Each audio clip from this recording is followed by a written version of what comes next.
Nous sommes contents de terminer cette semaine ensemble et avec vous. Bonsoir chez vous et bienvenue à suivre la grande édition du journal de ce soir et d'abord les grandes lignes. À la une, un calme précaire règne ce samedi matin au sud Kivu après de violents affrontements entre l'armée congolaise appuyée par les combattants Wazalendo et les rebelles du M23.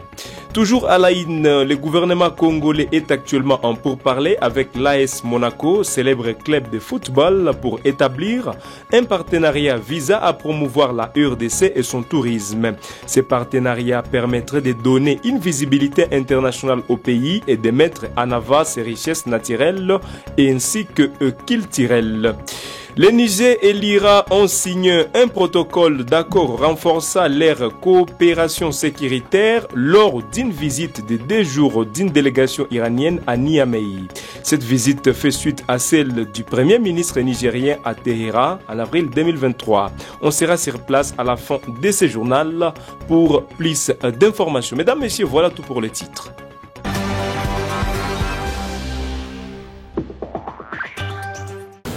Ouvrons ce journal par cette note sécuritaire dans l'est de la République démocratique du Congo. Un calme précaire règne ce samedi matin au sud Kivu après des violents affrontements entre l'armée congolaise appuyée par les combattants Wazalendo et les rebelles du M23.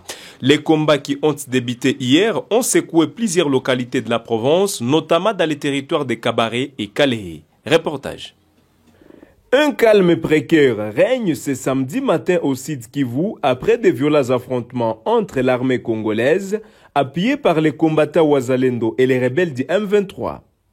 Les combats qui ont débuté vendredi soir ont secoué plusieurs localités de la province, notamment les territoires de Kalehe et Kabaré. Plusieurs sources, y compris des habitants de la région et des organisations de la société civile, confirment les affrontements. Des témoins rapportent avoir entendu des tirs nourris et des explosions, et certains ont été contraints de fuir leur maison. La situation dans les sites Kivu est tendue depuis plusieurs mois, avec une recrudescence des activités du M23. Les groupes rebelles qui a repris les armes en 2022 accusent le gouvernement congolais de ne pas respecter les accords de paix signés en 2013. L'armée congolaise, appuyée par les combattants Wazalendo, a lancé une offensive contre les M23 dans le but de les déloger de ses positions. Les Wazalendo, un groupe armé qui a combattu aux côtés de l'armée congolaise contre les M23 dans le passé, ont rejoué la lutte contre les rebelles. La population civile est prise en otage dans ces affrontements. Des milliers de personnes ont été déplacées de leur foyer et les conditions de vie dans les camps de déplacés sont difficiles. Les organisations humanitaires s'inquiètent de la situation humanitaire et appellent à un cessez-le-feu immédiat. La communauté internationale exhorte toutes les parties au conflit à cesser les hostilités et à privilégier les dialogues. Alors que le calme est revenu ce samedi matin au sud Kivu, la situation reste précaire. Les combats pourraient reprendre à tout moment et la population civile reste exposée au risque. Il est important de suivre de près l'évolution de la situation et de soutenir les efforts de paix et de dialogue. Dans le même chapitre, le colonel Sabiman Samuel, officier G5 de l'armée révolutionnaire congolaise Arc et branche armée de l'AFC M23, a lancé hier vendredi 9 mai un ultimatum de 7 jours aux éléments des FARDC ainsi que des miliciens Wazalendo retranchés dans les territoires de Walungu dans la province du Sud Kivu. Il exige qu'ils déposent leurs armes avant la fin du délai, faute de quoi l'Arc procédera à leur traque et capture. Il est dans ses propos recueillis pour vous par votre rédaction. Analeta rupesa kidogo. Analeta rupesa kidogo kidogo. Mwambie ulazimishe gari la kitu. Watoto wa Walungu. Acha niwaelezee kitu kimoja. Tumekuja sisi kama jeshi. Unanielewa?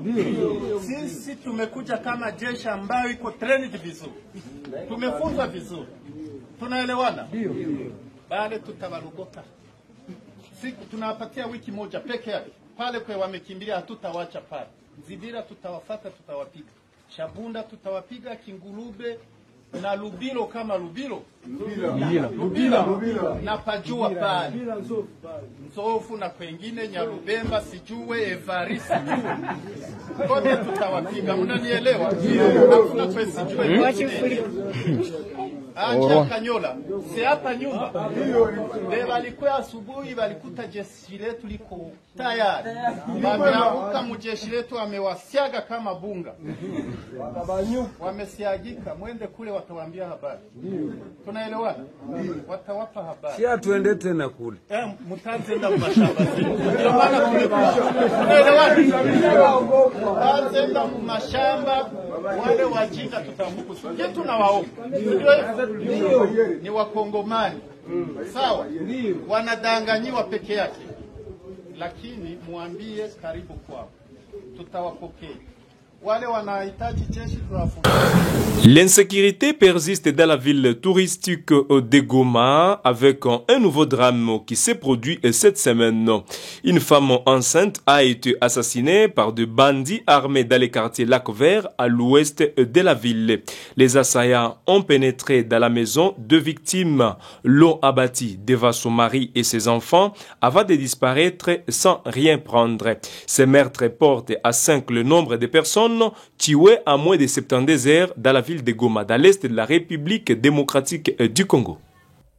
La ville de Goma est en proie à une vague de violences meurtrières qui sème la terreur parmi ses habitants. En l'espace de quelques jours, au moins 5 personnes ont été tuées dans des circonstances tragiques, tandis que plusieurs autres ont été blessés ou dépouillés lors de multiples attaques menées par des bandits armés. Lundi 6 mai, une femme enceinte est froidement abattue par des bandits armés au quartier Lac Vert. L'attaque a eu lieu sous les yeux de son mari et de ses enfants qui ont assisté impuissamment au drame. Mardi 7 mai, le corps d'un présumé voleur armé, tué par des militaires de l'AFC M23 lors d'une intervention à Kizibadé, est retrouvé avec une arme. Un taximan est également retrouvé sans vie au quartier Imbi, portant des traces des coups de couteau au niveau du cou. Vendredi 9 mai, un présumé voleur est brûlé vif par une foule en colère au quartier Katoï, après une tentative de vol nocturne. Le même jour, un autre corps est retrouvé au quartier Majengo, vêtu d'une tenue militaire. Ces assassinats s'ajoutent à une série de vols et d'actes de violence qui touchent plusieurs quartiers de Goma, notamment Ndosho, Majengo, Mugunga, Mabanga Nord, Keshero et Lac Vert. Dans la nuit du 8 mai, lors d'un couvre-feu, des effets militaires dont 10 fusils AK-47, 32 chargeurs et 3 explosifs ont été découverts dans des habitations civiles à Katoï. Les suspects arrêtés sont accusés d'être à l'origine de nombreuses exactions dans la région. Le gouvernement congolais a dénoncé les violences perpétrées par l'AFC M23 soutenu par l'armée rwandaise. Il accuse les groupes de crimes de guerre, notamment plus de 308 assassinats, 124 cas de viol, 315 cas de torture, des centaines de recrutements forcés et plusieurs cas de spoliation et de destruction du meuble public entre avril et mai 2025. Le ministre congolais de l'Intérieur, Jacquemaine Chabani-Luko Bihango, a qualifié ces actes de violence flagrantes au droit international. Le gouvernement appelle la communauté internationale à agir de toute urgence pour restaurer la paix et la souveraineté nationale dans les zones affectées. Les maires de Butembo lancent un appel à la population pour faciliter le passage des véhicules de la MONUSCO. Ces véhicules sont chargés d'évacuer les militaires FARDC qui se sont réfugiés au quartier général de Casque-Blé à Goma après l'entrée des rebelles M23 dans la ville. Les maires soulignent l'importance de la collaboration avec la mission onusienne pour assurer la sécurité et le bon déroulement des opérations d'évacuation. Le maire de Butembo est dans cet extrait choisi pour vous par votre rédaction. Moi, commissaire supérieur principal Mo Wabaeki Teli Roger, maire de la ville de Butembo, demande à toute la population de la ville de laisser libre passage aux véhicules de CICR et de la MONUSCO venus à la rescousse de nos compatriotes, sachant qu'ils ont facilité leur déplacement de Goma à Lubero. Eu égard à cet acte humanitaire posé à notre faveur, un appel pathétique est lancé à tous quant à ces. Le contrevenant subira la rigueur de la loi. Fait à Butembo le 9 mai 2025. Le président Félix Antoine Tshisekedi Tshilombo a instruit le gouvernement de reprendre les visites d'itinérance dans les provinces de l'Est du pays. L'objectif est de concrétiser les engagements pris en matière de progrès social, d'amélioration de la santé publique, de réhabilitation de la voirie urbaine et de développement des infrastructures. Le chef de l'État souhaite ainsi marquer un tournant dans l'action gouvernementale en mettant l'accent sur la proximité et le suivi des projets sur le terrain.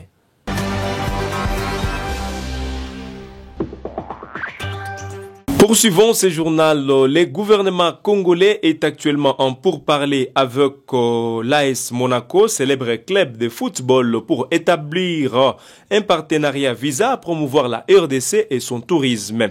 Ce partenariat permettrait de donner une visibilité internationale au pays et à mettre en avant ses richesses naturelles et culturelles. Suivez cet extrait du compte rendu.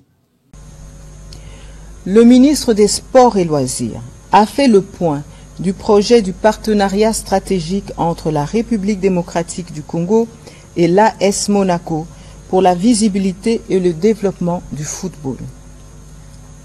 Il a souligné que ce club a une histoire dans le football mondial et un lien particulier avec notre pays.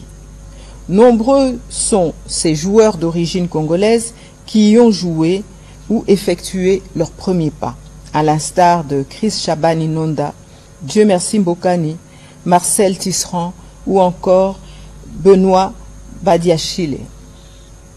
À ce titre, un partenariat avec l'AS Monaco offrirait à la République démocratique du Congo une plateforme de visibilité exceptionnelle à travers l'image de marque associée, prestige et notoriété, améliorant sa perception internationale et attirant potentiellement des investisseurs dans le secteur du sport, économie et industrie des sports et dans d'autres secteurs.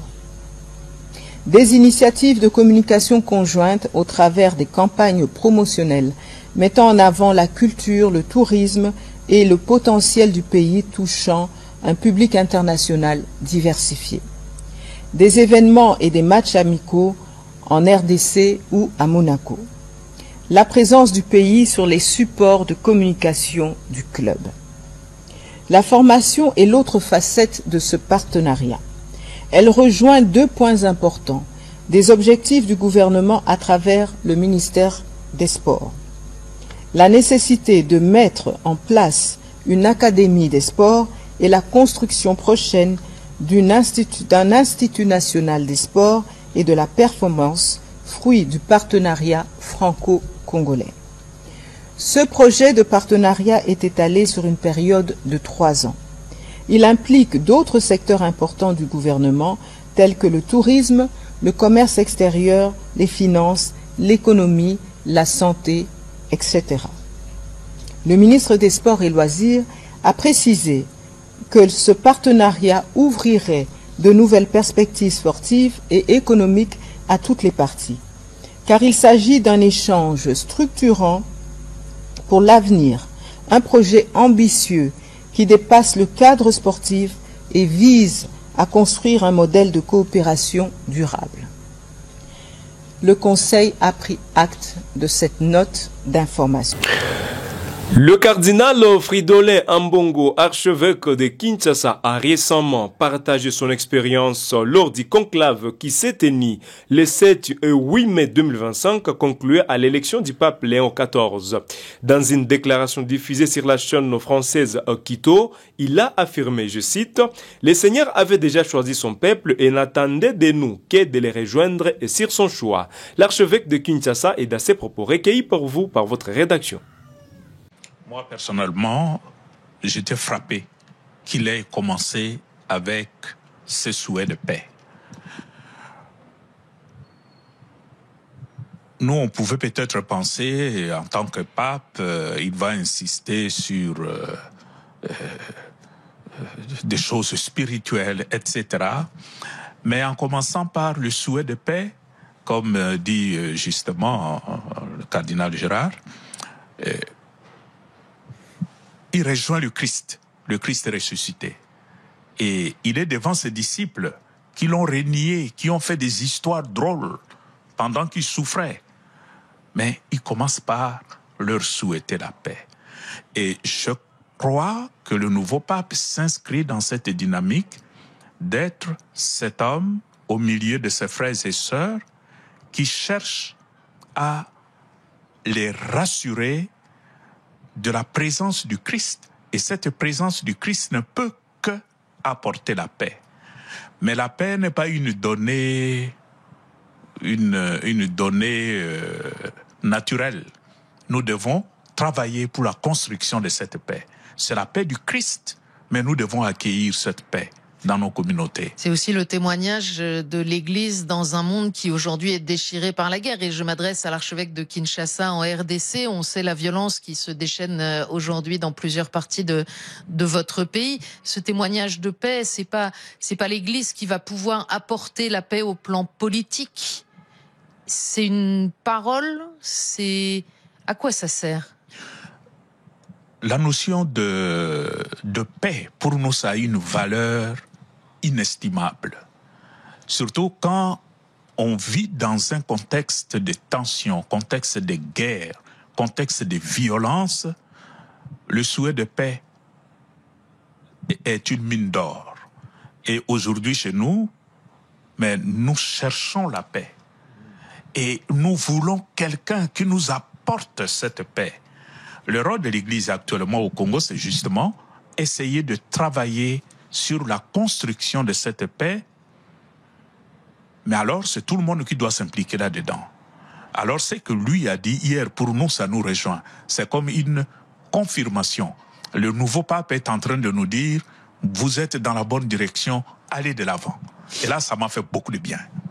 Et pour finir, le Niger et l'Iran ont signé un protocole d'accord renforçant leur coopération sécuritaire lors d'une visite de 2 jours d'une délégation iranienne à Niamey. Cette visite fait suite à celle du premier ministre nigérien à Téhéran en avril 2023. Le Niger, depuis les coups d'État de juillet 2023, multiplie le partenariat notamment avec la Russie, la Turquie ainsi que le Maroc. Ces rapprochements avec l'Iran marquent une nouvelle étape dans sa stratégie de diversification des alliances. Plus de détails, c'est à suivre dans ces reportages. Le Niger et l'Iran ont renforcé leur coopération sécuritaire jeudi 8 mai avec la signature d'un protocole d'accord à Niamey. Cette visite d'une délégation iranienne, la seconde en un an, intervient dans un contexte de renforcement des partenariats du Niger depuis le coup d'État de juillet 2023. La délégation iranienne, conduite par le commandant général des forces de sécurité iraniennes, Rezaï Redan, a rencontré les ministres nigériens de l'Intérieur, le général Latumba, pour discuter des axes de coopération possibles. La lutte contre le terrorisme et la criminalité transfrontalière, ainsi que les contrôles des frontières, ont été au cœur des discussions. Ces protocoles d'accord prévoient notamment la formation des forces de sécurité nigériennes et le partage d'informations. L'agence nigérienne des presse précise que la formation et le partage d'informations seront au cœur de ces partenariats. Un chercheur spécialiste du Niger qui souhaite rester anonyme souligne que l'intérêt de Niamey réside notamment dans l'accès aux équipements iraniens, en particulier les drones. Téhéran, quant à lui, pourrait être intéressé par l'uranium nigérien. Le Niger, confronté à des difficultés financières, possède plus de 1000 tonnes d'uranium non exporté stocké dans le nord du pays. Cet uranium est produit par les Sommaires, filiale du groupe français Orano, avec lesquels les relations se sont tendues ces derniers jours. Ces rapprochements entre le Niger et l'Iran interviennent dans un contexte de tensions avec les États-Unis. En 2022, le premier ministre nigérien Ali Mahaman Lamine Zein avait accusé Washington d'avoir menacé son pays de sanctions en cas d'accord de vente d'uranium avec l'Iran. Il avait alors affirmé qu'aucun accord n'avait été signé avec Téhéran. L'impact de ces nouveaux partenariats sur les relations du Niger avec ses partenaires traditionnels reste à observer. Les motivations de chaque partie et les implications géopolitiques de ces rapprochements seront scrutées de près par les observateurs internationaux. Et c'est par ici que nous mettons fin à cette édition du journal de ce soir. Nous vous disons merci de nous avoir choisis pour vous mettre au parfum de l'actualité. Bon week-end chez vous et bonne soirée.